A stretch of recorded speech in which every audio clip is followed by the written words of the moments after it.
राधा वल्लभ श्री हरिवंश महाराज जी पिछले 1 वर्ष से आपके कीर्तन सत्संग एवं एकांतिक वार्तालाप का श्रवण कर रहा हूँ तथा भगवान शिव की उपासना एवं नाम जप भी करता हूँ।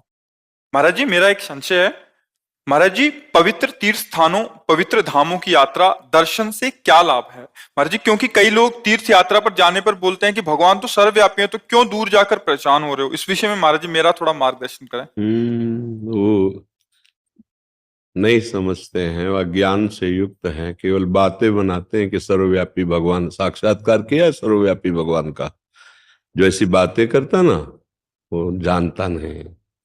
सर्वव्यापी भगवान के साक्षात्कार करने के लिए प्रक्रिया है। जैसे हमने बताया कि मेहंदी के पत्ते पत्ते में लालिमा छिपी हुई, लेकिन फाड़ के देख लो पत्ता आप, कहीं अगर हरे के सिवा लाली दिखाई दे तो मुझे बताना। लेकिन जब हम मेहंदी को एक प्रक्रिया में लेते हैं, उसको बांटते हैं, उसको हाथ में लगाते हैं, काफी देर के बाद जब हम धोते हैं तो हाथ हमारा लाल मिलेगा, मेहंदी नहीं, हाथ हमारा लाल मिलेगा। तो लाली मेहंदी में ही है, लेकिन एक प्रक्रिया से अनुभव में आए ना। जैसे हमने बताया कि दूध में घी है, तो आप दूध में पूड़ी पका के दिखाओ, नहीं पका पाओगे। उसकी प्रक्रिया है।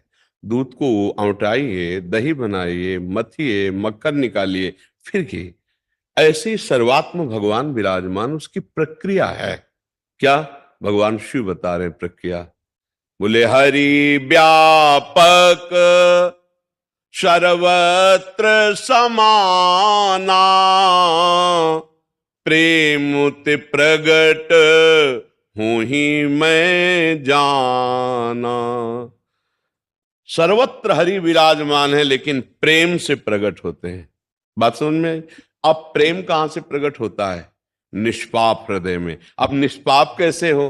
तो बोले चलो हरिद्वार चलते हैं, गंगा स्नान करते हैं, चलो काशी चलते हैं, वहां चलो द्वारिकापुरी चलते हैं, उज्जैन वृंदावन धाम चलते हैं, संत संग करते हैं, दूसरों को सुख पहुंचाते हैं। अब जब संत संग किया, पता चला नाम जप करो, संयम से रहो, पाप आचरण मत करो, अधर्म आचरण मत करो। अब आप सत की तरफ चलने लगे, असत छूटने लगा।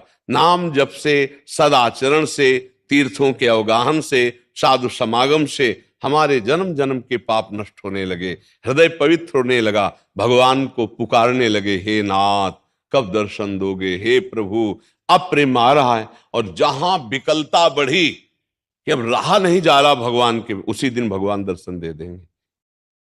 कैसी विकलता होनी चाहिए? भागवत में लिखा, रुदुस्वरम राजन कृष्ण दर्शन लालसा। चिल्ला चिल्ला के कि अब जिया नहीं जा रहा प्रभु, आपके बिना अगर नहीं मिले तो प्राण निकल जाएंगे। ऐसा भगवान के प्रति। बोले भगवान के दर्शन के लिए विकलता कैसी चाहिए? एक शिष्य ने पूछा, तो बोले चलो यमुना जी ले गए, बोले डुबकी लगाओ, लगाया, दबा दिया, और थोड़ी देर तो ऐसे रहा, जब श्वास लेने को एकदम ऐसे निकला, और कहा गुरुजी अगर अब ना निकलते तो प्राण निकल जाते। बोले ऐसी जब विकलता होगी जैसे अभी श्वास लेने के लिए थी कि अगर अब ना मिली तो प्राण निकल जाएंगे, ऐसे अगर अब हरि ना मिले तो प्राण निकल, उसी दिन भगवान का साक्षात्कार हो जाए। ये प्रेम प्राप्त होता है।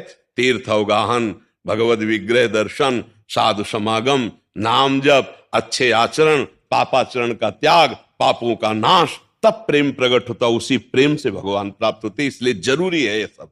वो क्या जाने, वो क्या जो केवल बात बना देना से थोड़ी बात बनती है दूध के रेसे रेसे में घी पूड़ी पका के दिखाओ।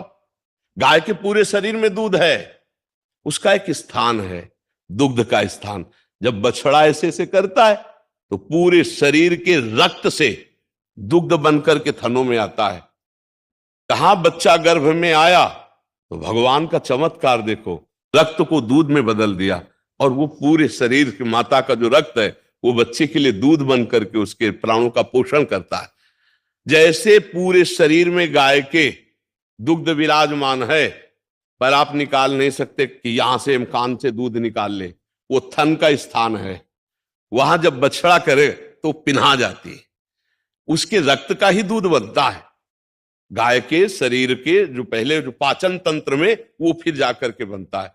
तो ऐसे ही स्थान है ना गाय के दूध का थन, ऐसे स्थान है काशी, द्वारिका, अयोध्या, मथुरा, वृंदावन, ये जो भगवान के दिव्य स्थान है, ये हमारे पाप नष्ट करते हैं, ये हमारे हृदय को पवित्र करते हैं, और पवित्र हृदय में ही भगवान की प्राप्ति की चाह होती है। इसलिए प्राय जो भगवत प्राप्ति की चाह रखते, धामों की यात्रा करने, 4 दिन यहाँ रुके, 4 दिन, और कष्ट सहते हैं, गंगा यमुना का अवगाहन करते हैं, भगवान के दर्शन करते हैं, परिक्रमा करते हैं, जो कुछ बन सका दूसरों की सेवा करते हैं, भजन करते हैं। इन लोगों की बातें नहीं सुने जो ऐसे केवल गप।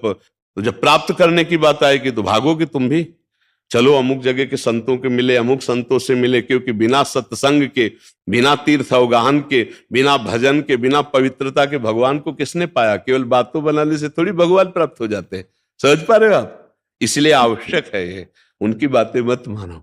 अच्छा, वैसे ही आप देखो, आप तो हर जगह घूमते हैं, यहाँ का वायुमंडल कैसा है और बाहर का वायुमंडल कैसा है, आप खुद देख लो। एक भागवतिक वायुमंडल है, नहीं, एक अलौकिकता नहीं लगती वृंदावन में?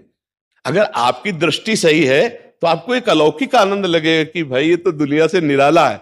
जहां देखो राधे राधे, जहां देखो कृष्ण कृष्ण, जिधर देखो गली में मंदिर मंदिर मंदिर मंदिर, और संसार में देखो क्या है, संसारिकता है। तो ये धाम, अब जैसे काशी जाओ, जगह जगह शिव जी आपको मिलेंगे, जगह जगह भगवान की एक दिव्यता मिलेगी। हरिद्वार जाओ, कितना सुंदर वातावरण, गंगा जी बह रही, पहाड़ है, प्रकृति है, जहां भगवान की महिमा की याद आती, स्मृति आती।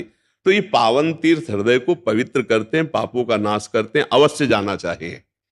पर वहां के संयम जान लेने चाहिए कि वहां पाप ना बन पावे, वहां गंदी बात कोई ऐसी ना हो जाए, क्योंकि बाहर गंदी बात हुई तो वहां नष्ट हो जाएंगे, वहां अगर हो गई तो बहुत मुश्किल पड़ेगा नष्ट होना। तो इसलिए बहुत सावधानी से तीर्थों में जाए, दूसरों का खाने की चेष्टा न करे, दूसरों को सताने की चेष्टा न करे, कोई पापाचरण न करे, अपने को कष्ट दे।